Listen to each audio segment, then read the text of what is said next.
And now for our feature presentation.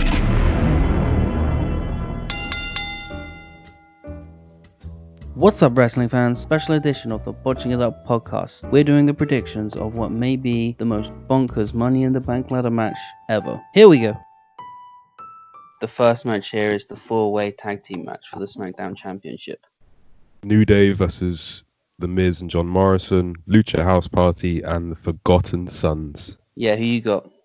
This was a pretty tricky one for me because I think both the New Day and Miz and Morrison currently look really bad. And this would be the sort of perfect time to put it back on Miz and Morrison and say, hey, we only lost the belt because we did those triple threat things. Because I think that's a storyline that hasn't really come into fruition yet. The fact that they lost the belts by not in a tag team match, which is very 2000 WCW. And I think they need to talk about that unless they're just going to put it under the carpet. Given that Wesley Blake pinned Kofi Kingston on SmackDown last week, I'm going to have to go with the New Day. Purely because if they allow that to fly and Kofi doesn't get the win back, then he's gone to a new level below of where he used to be. Miz and Morrison dropped the belts because the Miz was being punished for WrestleMania, I've heard someone say. Well, because he was sick. Well, because he was sick and he had to be pulled off WrestleMania. So he's getting the Vince punishment. He had to drop the belts. So he made preventative measures during a global flu pandemic because he was ill, and he's being punished for this. Yeah, that's how the business works. God damn it. I think they're probably still in the bad books, and I don't see the other two teams winning, so I got New Day as well. I just think that it would be ridiculous, a guy like Wesley Blake to pin a guy like Kofi Kingston, and they just leave it there. Yeah, New Day will get their win back, I think. They need to, I think, at this point. That's just classic WWE booking, that they'll lose before they win on Sunday. It seems to be a go-to thing, doesn't it? I've never enjoyed that. They seem to be doing it every other month for 10 years. Yeah, I think you're right, though. The Miz and John Morrison storyline needs to pick up, that they need to be angry about one of them losing. Or, I've heard elsewhere that John Morrison will turn on the Miz because he didn't lose the belt, so he's angry at him. Which would be an interesting story down the line. This was a question I actually wanted to ask you about Money in the Bank. It's that sort of season, that Extreme Rules season, where people either get their feuds intensified or realize that they don't like their so-called best friend. Do you see anybody turning on this show? Because personally, I don't see Miz and John Morrison doing it because Morrison's just come back. But they've got two storylines which again seemingly going nowhere. Gulak and Bryan, and Murphy and Rollins. Do you think either of those two will cost one of them the respective matches? I think both of them will do both the things you just said, but I don't think either of them will happen at Money in the Bank. I think it's going to happen later on. I maybe wondered about Murphy because he lost to Drew on Raw as like a sacrifice. It also gives an easy way out for Rollins to get badly beaten by Drew and then retain some aura of credibility because that's the next match on the card here is Drew McIntyre versus Seth Rollins for the WWE Championship. What's your thoughts? Along the same lines as you, some shenanigans could happen so that Rollins lose but still look strong in defeat, because my thinking is both of these guys need to win this match. Neither of them can really afford to lose because Rollins lost at Mania. His character right now is probably my most favorite Rollins character of all time. So favorite, did you say? Yeah, I think so. Yeah, mine too. So if he loses, he's gonna look absolutely weak. But McIntyre, if we don't count the Big Show match, this is his first proper defense. So McIntyre can't lose the belt yet, otherwise he's a very weak champion. To me, there's absolutely no way Drew McIntyre is losing anytime soon. They've really hyped him up as the next big thing. Did you see they gave a championship belt to Tom Moore, who raised $1 million for the NHS? They're pushing hard in the British way, which I assume is going to lead to at some point to a pay-per-view in England. Maybe because Tony Khan said he wanted to do a pay-per-view here as well. Who knows? At the same time, I think Seth Rollins is one of the very few sort of suitable opponents to be in the main event right now. The main event scene on Raw looks pretty weak to me, so you need to keep him strong. I think the only reason that Seth Rollins is in this match to begin with is because I don't know about you, but given their current roster, I can't really think of anybody else that they can just throw up against Drew and make Drew look really good. With the Bailey Tamina, I don't want to keep skipping to matches. My opinion is that the only reason Tamina is in the match with Bailey is as like a X-Files style Monster of the Week to tide it over. Whereas I think Drew needs to come out a lot stronger than Bailey might. And I agree with you that Rollins is the most suitable person to be in this match. However, with his character development, I think it's a bad time for him to be losing matches. I think he's going to come out of this worse off than he's going into it. Yeah. As well with the Braun and Bray match, WWE have booked themselves into a corner where nobody should really be losing on this card, and somebody's going to take a knock that their character can't really survive from. But who have you got, McIntyre? It seems to be a common thread on this pay-per-view already that two people being put together in a match where neither should really lose. But yeah, I've got McIntyre. I can see some slight hijinks with Murphy potentially, but then that kind of leaves Rollins a leaderless leader. All I hope is that Rollins comes out with his Charles Manson white gear. Yeah, that'd be cool. Yeah, I think something with Murphy happening here would be great. Maybe Rollins turns on Murphy. That could possibly lead to something interesting down the line. Rollins turning on Murphy would actually be, preferable to Murphy turning on Rollins, in my opinion. So the next match is Bailey versus Tamina for the Women's SmackDown Championship. I've kind of already given my thoughts on this. Tamina's 42 years old. She's been with WWE for over 10 years and she's done nothing of note. In my eyes, this is a villain of the week on a Doctor Who television show. What can we do? We haven't got a big storyline in case. We kind of just need something to throw out there for the time being. And I'm pretty sure that Tamina was thrown in originally because Vince thought that the pandemic would be finished by now. So he could have a one-off 1 month feud and then move on. So I got Bailey. Well, there's no one meaner than Tamina. You never know. You never know. Who says that apart from Tamina's Twitter profile? I can't remember. Someone really famous says it. That's where I got it from. I'm also going Bailey because I don't want to be mean to her, but you just can't side with Tamina.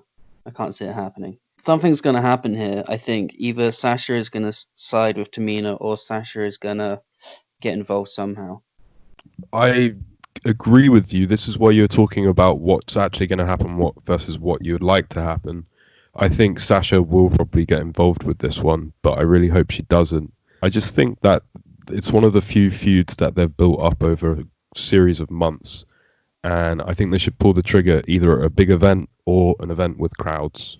You know what would have been really interesting if Sasha was in the Money in the Bank and won it? That would have, I think, fueled this story even further. You've already outbooked Vince McMahon there, I think. Well, I mean, it's just the logical step, isn't it? Because they're already like slowly dividing, and then if you have that briefcase in the middle. Also, the big thing with these shows is that you don't want to give too much away while there's no crowd because you're not going to get a reaction. And I think that putting Sasha in the match, like you said, and giving her the Money in the Bank is the perfect booking because something of notice happens, and at the same time, something that is building towards an angle that you can then use in front of a large crowd. Definitely. I like that idea. So the next match is Braun Strowman versus Bray Wyatt for the Universal Championship. Your thoughts? Again, like I said earlier, both men need to win this. I can't really imagine a situation where either of them look good in defeat here. But like you said on our last podcast, Bray Wyatt is being advertised to wrestle as his Mr. Rogers gimmick instead of as the Fiend. Mr. Rogers, yeah. Which means Braun's winning.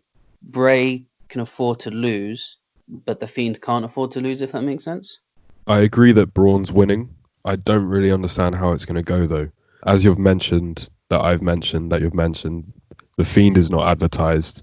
That's a clear indication that Braun Strowman is going to win. And they tried to throw a herring in there at TLC. I think the only reason that Bray Wyatt had a match against The Miz as Bray Wyatt was to show the crowds that he could win, not as the Fiend. I think that's the only reason that match existed. No doubt Braun Strowman's going to win. I just don't really understand how they're going to do it well. Bray Wyatt cannot win in the convention, cannot lose in the conventional sense at all. He needs to look hella strong. And I've got a sinking feeling that maybe Bray Wyatt turns up as well as The Fiend, and The Fiend causes Bray Wyatt to lose, and The Fiend and Bray Wyatt start to have head games with each other despite the fact that they're the same person. And I really don't want to see that, and I really hope it doesn't happen. I was thinking something on a similar lines, but a bit different. I think Braun will beat Bray, and then after the match, the Fiend will come in and attack Braun. Because it's being taped, it's not live. They can do the Bray Wyatt and the Fiend being in the arena at the same time. Apparently all matches apart from Money in the Bank are live. Oh, really? Yeah, from what I've heard anyway. Okay, so so my idea wouldn't work then, that the Fiend comes after the match and attacks Braun. But then that continues the story, and ideally I'd like this just to be a one and done, and then both of those guys move on to other people. See, that's one thing that I've written down though. As much as I agree with you, I don't think it would be, because it's not a month feud. Like, these guys know each other too well. They're going to try and rinse it for at least a couple of months, in my opinion. Which is why I think that Bray's getting the loss, and the Fiend's going to come back, nearly kill Braun, probably maybe not even bother to win the championship, and I could see this going on till SummerSlam. I just feel bad for Braun, man, because this is his first major title. If he's going to get jobbed out to Bray, that's him dead in the water, I think, forever. That's his character done. Objectively, though, Braun is very much a caretaker champion, isn't he? He's kind of there because stuff fell apart, and he probably lives in Florida. I know he definitely is. I just feel bad for him because he could have been so much more than that. Yeah, I do agree. I don't see the same amount of stuff in them that you do, but I do agree that they've definitely dropped the ball over the years. So we both got Braun for this, yeah? Yeah, I got Braun. Okay. I assume it's the main event. It's going to have to be. Is the double, at the same time, men and women, Money in the Ladder Bank match. The most unconventional Money in the Ladder Bank match ever taking place in an office building on the roof. When you put it like that, it actually sounds more exciting than I feel that it will be. I am more excited for this Money in the Bank ladder match than I ever have been for any of them since they stopped being on WrestleManias. Wow. But only because of how ridiculous it is. I got a bit excited. I got to admit, I got a bit excited when I saw a picture of the crane over the roof. I didn't realize that they would actually be on top of the roof. And I really hope that it's cold up there and they have like breath visibly coming out of their mouths on the footage, and somebody stomps out a cigarette, and then there's like a siren, like the start of a horror film or something. But before we get to our predictions, who do you reckon is hiding in the closets? We've been told on Raw that they might see Vince's collection of dinosaur bones or the Boogeyman. Definitely the Boogeyman. I don't know. I hope there's a lot of Easter eggs. It would probably cost way too much money to do, but I would personally really like to see a collection of 5 or 6 fully functional Ron Simmons androids all saying "damn" at the same time. Just one Ron Simmons "damn" would be great. Like in Vince's bedroom. I'd like to see. I would like them to go completely crazy with it, and I bet they have it. But I would love to see like Stone Cold sat in like a room pretending to podcast, and he stunners someone. Mick Foley is in like this little creepy mankind dungeon somewhere. Just over the top, just tons of stuff. I would love to see this sort of stuff as well, but I think it's quite ironic and it's quite sad because they only raise themselves to this level of creativity because of the current circumstances of the world, right? But the current circumstances of the world will probably prohibit them from being more creative with what sort of extras they have. Yeah. Because you can't get too many legends in a room, especially old guys, and say, "Hey, we've got you for this little bit, and you're risking your life for it, but it's funny."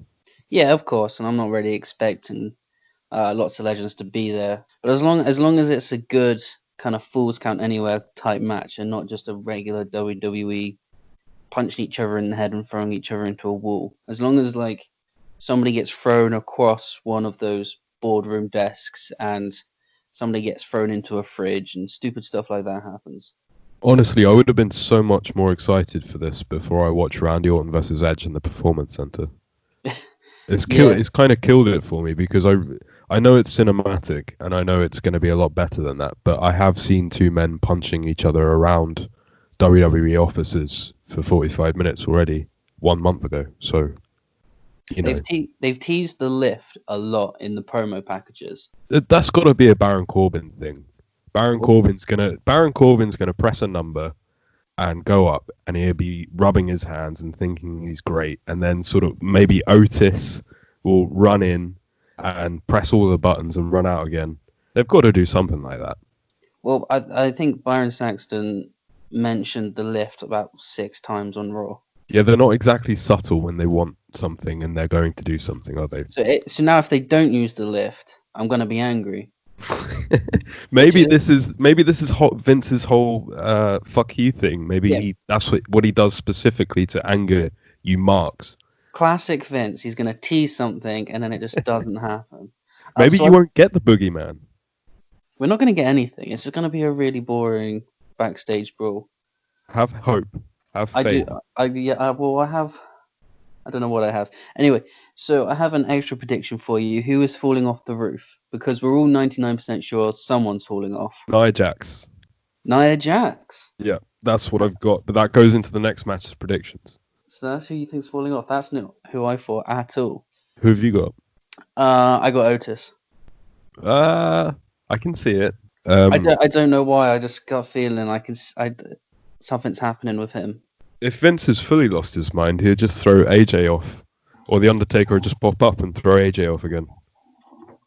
Right, yeah. So that's the big surprise from Raw. AJ has returned. He is AJ Styles is back. Zombie AJ. No, he said I ain't no zombie bitch. He actually said that. From the dead. Yeah, but well, you know. AJ apparently is back because of falling Raw ratings. The rating for this Monday's show was 1.6 million. Which is their worst recorded rating in history. It's falling every week, isn't it? Yeah, by about 2,000. So AJ's a game changer for me. He is my pick. I had a lot of difficulty with this one. I was going to say Aleister Black, but then he doesn't really suit the gimmick, and I'm not sure that they're ready to put him there in that position. I thought Aleister Black. I thought that they would put it on him, but I agree with you. It just doesn't suit him. I was going to say AJ Styles, but that's too obvious, and AJ's just come off a match with Undertaker, and I think he's kind of above running for the Money in the Bank at this point. I don't think they're going to put it on Corbin, because they like using Corbin when they can piss crowds off, but there's no crowds. Otis, I don't think is ready. Mysterio's a part-timer. I ended up going actually with Daniel Bryan. I think that's a good pick. I think that's a sensible pick. I just kind of thought Bryan's been treading water for a long time. He's there. He's in the Performance Center. He's a solid hand. He doesn't lose anything whether he wins or loses. People at home love him. And he has the potential, like maybe he'd go for the WWE Championship or whatever's championship is on Raw, swap over, and he can have a solid couple of months feud to tide McIntyre over until crowds are back. That's kind of where I was going with it. Although I did mention last week it'd be very interesting to throw him in there with Braun and Bray. Yeah, that too. He has history with both men, and it will just freshen up that story because I think everybody is down on their feud at the moment. I think whatever you put him with, Raw or SmackDown Championships, I think he's good for. He'll make better, and he will work towards getting something entertaining out of this whole situation. I really, really want Otis to win. But I think everybody does, right? Yeah, they've made him almost one of the biggest stars, accidentally. Well, I hope Tucker was saving his paychecks, because Otis has officially been announced as a singles wrestler. Yeah, man, I feel bad for Tucker. Like, the tag team's done. Give it a year, and I think Tucker will be in the same situation as Angelo Dawkins. I think Dawkins' time's numbered as well. Or Chad Gable when they brought up Jason Jordan. Yeah. Even though Chad Gable's a better wrestler. Same sort of thing. What happened to Shorty G? I guess he just doesn't live close enough to Florida to be on shows. I didn't see him before though. He's just sort of gone missing. He was around, he just wasn't doing anything. I saw Shorty G in a hotel. I promise I wasn't stalking them. I happened to walk past the hotel in Brighton at the same sort of time that they were coming out, and I stood there for about 3 or 4 minutes until I got bored, and I saw Shorty G come out of the hotel lobby, look at the crowd outside, and then run back in again. I just wasn't having any of that. None of it. Maybe that's why he's not pushed, bro. Doesn't love the fans, bro. So also, this Money in the Bank match, the males, is the first time I think that we have disagreed on our predictions. We've had the same answer every time. I'm gonna go with the yes movement. Okay, so then the women's Money in the Bank ladder match, you got Asuka, Shayna Baszler, Nia Jax, Dana Brooke, Lacey Evans, and Carmella. So I think Nia Jax is getting pushed off a building. They've spent too much time hyping her up as this unbeatable monster. Maybe somebody in creative has been watching that time that the Hulk Hogan versus the Giant match where somebody fell off a building in a 4x4. Like, I'm sure that's been looked at for this match. Well, yeah, I mean, it was even shown on Raw a couple of weeks ago. Was it? Or it was referenced. Maybe it wasn't shown. So, yeah, I think everybody's going to team up to push Nia Jax off and get rid of her. Oh, you think it's going to be a group effort? Yeah, I don't think this is going to be one person. I think several people are going to be brutally murdering Nia Jax. What's a murder called when several people do it? Gangbang murder? There's a word for it. Group murder? Gangbang is when it's gang on gang violence. Oh. I don't know. But there's a word for it, and they'll all be arrested. And then Vince will be... Do you reckon they're going to show it? I heard someone say that they want like a Die Hard shot looking down the building with the person like slowly looking up at the camera, trying to reach out. I don't really like this. How brilliant would that be? They've promised somebody is falling off, and Becky Lynch has said that Vince McMahon showed some people how to fall off a building. Yeah, they've nigh on come out and promised this. But if they actually do it seriously, they've just killed someone on TV. Yeah. They've killed a character. Well, I mean, they buried AJ and he came back a month later. Not even a month. Well, this is where I was going to go with it. I think that if they're going to do it, it has to be cartoony. Like, they're going to have to fall through trees or something and get hit by every branch on the way down. Well, when Big Show fell off the building in WCW, didn't he turn up on the show the same night? Like, in the main event spot? Yeah. So, like... They didn't even like think to give it a reason. He had no injuries. Yeah, but I have to give more credit to WWE in 2020 than WCW in 1995. Like they're gonna have to sort of do it so that they don't permanently maim someone, and they're gonna have to do it so that mums' kids are not gonna get upset and go all Ned Flanders on it. Kids don't start throwing each other off of buildings. Yeah. I have the exact opposite reasoning to you. I think Nia Jax is being built up for a reason more than being pushed off the side of a building. I think she's getting somewhat of a push. She seems to be getting more TV time than Shayna Baszler. On paper, it is the logical winner here. Yep. So my pick is Nia Jax. You got Nia Jax. I think that Otis is going to nearly get it. I've changed my prediction. I was going to say, that's such a risky move to predict that. I think he's going to nearly get it, to get it for his peach. And then I think Shayna Baszler is going to knock him out and get it. Because Baszler badly needs this win to regain like momentum after not just Nia Jax, but WrestleMania and everything that has happened since she got called up to Raw. And I think that would be stupid to, after what they did 3 months ago in the Elimination Chamber, where basically Shayna Baszler just destroyed everyone. They'd be stupid to let this opportunity go, because I think everybody would agree that there has been a notable decline in the use of Shayna Baszler ever since the WrestleMania match, and this is the ideal time. Build her back up, give her some momentum again, and go chasing for Becky. She is, yeah, she makes the most sense. I just feel like from all of WWE's history, they're just going to drop the ball on this. Well, I think you're more likely to win the predictions because the ones that make the most sense never actually win, do they? I've played it safe with how WWE usually book their shows. So what have we got? We've both got Braun Strowman, both got Drew McIntyre, Yeah, both got Bailey, both got the New Day. You've got Styles, I've got Bryan. You've got Nia Jax, and I've got Shayna Baszler. yeah. And then for the bonus pick of who's falling off, I've got Otis, you got Nia Jax. I've actually got one more extra prediction for you. What's that? I don't know if you've seen this, but they've said that the identity of the hacker is going to be revealed. Oh, I didn't know that. Yeah, who are you thinking it is?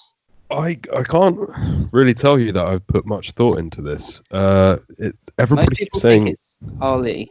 everybody keeps saying Ali, but I've seen an article where the hacker's insignia and the hacker's look is different from Ali's.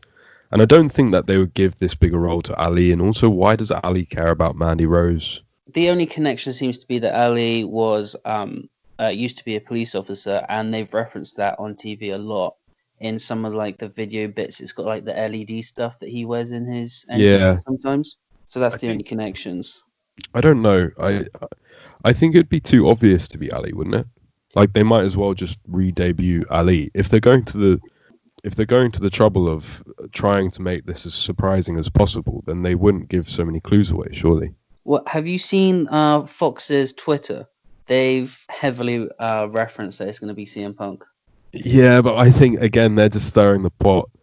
First of all, CM Punk has hand tattoos, and secondly, if you were reintroducing CM Punk, It would not be during this era of no audience. it would also not just be not in this era of no audience, but would you introduce CM Punk like that? Well, like he broke up Mandy and her friend.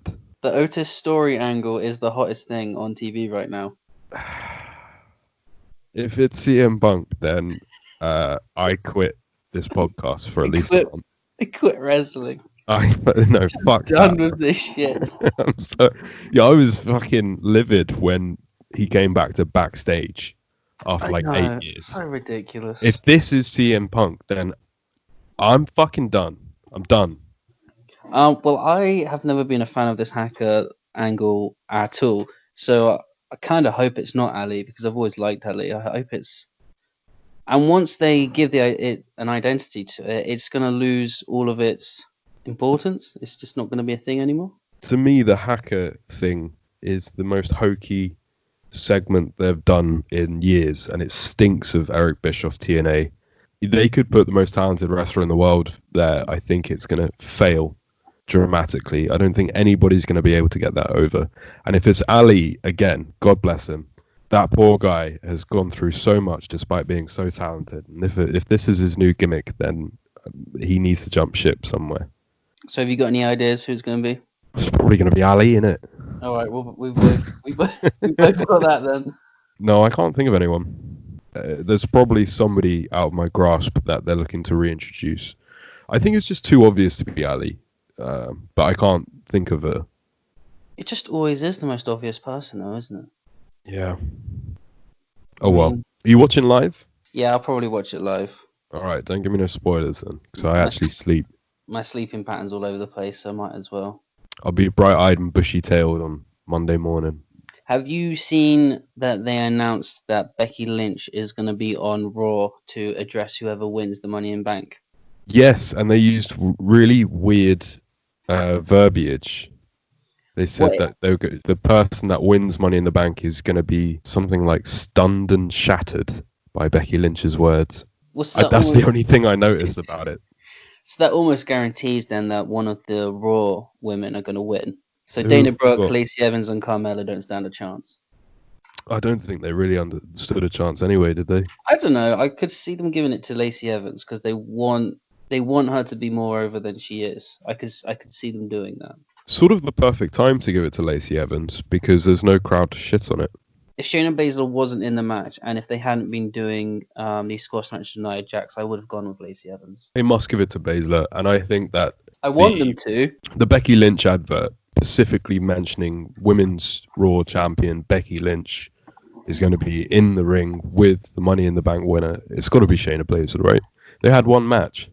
They have to reignite this in some way, and they always have one Money in the Bank that's cashed in almost immediately, and they have another one which lasts about a year.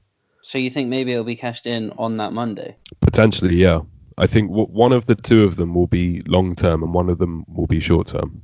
Yeah, I could see that. All right. Right. Well, I've written them down, and then on our next podcast we'll see how we did. Good luck to you. Good luck to you, sir.